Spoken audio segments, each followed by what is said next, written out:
This is the Hidden Killers podcast with Tony Brueski. Featuring author, psychologist, and daily contributor, Shavaun Scott. Everyone who's in this world that wants to find justice for these victims that have not found it yet, they're looking very closely at all of the evidence that has come to light.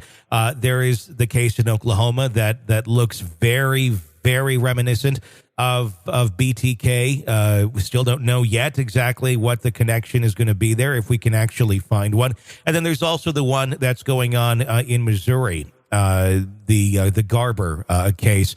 And the Missouri detective Lori Howard was on Banfield just the other night talking about saying that there's no direct evidence connecting Rader to Garber.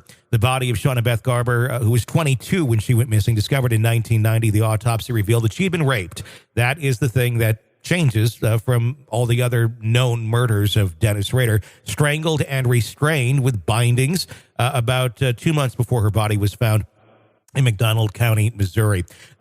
Detective Lori, like I said, saying no direct evidence. Carrie, his daughter, is saying that she has no faith in Lori Howard and that she would have made an arrest last week. Obviously, one's an investigator, one's the daughter of this horrible human being, but Carrie is a wonderful person, and her heart is certainly in the right place. She is sitting there, and she is going through all of this hell again, trying to help investigators. Obviously, you have the feeling of we're going somewhere, we want to find answers, but in cases like this where it's so far removed from the current date and time, it's very difficult to do that with a whole lot of certainty.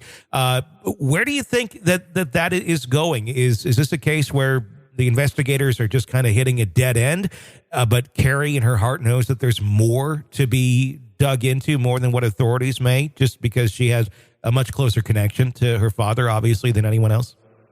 She sure does. You know, she's an amazing person, and I really see Carrie as her advocacy and work for victims and assisting law enforcement at this point. This is her path out of trauma. You know, allows her to heal, which is a wonderful way to do it, you know, because she's doing so much good in the world. Yeah.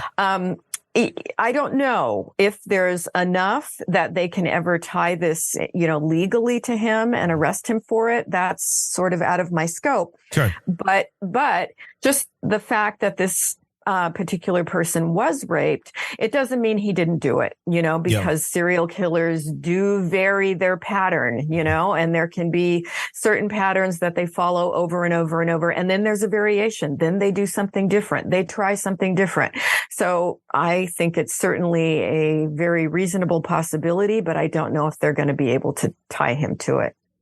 And that's the thing, even because the tying is going to be the hardest part. It's also one of the hardest parts for the other case, Cynthia Kinney, who was a 16-year-old cheerleader, because there is no body. So we don't know exactly how was she killed if we don't have the bondage and all of that we've seen in so many of his other projects, as he called them.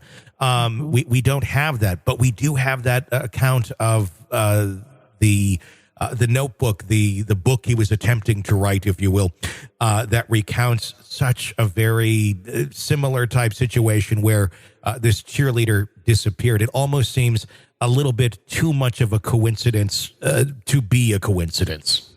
Yeah, it's really eerie. And, you know, the extent of this guy's horrendous fantasies, there just seems to be no limit to it.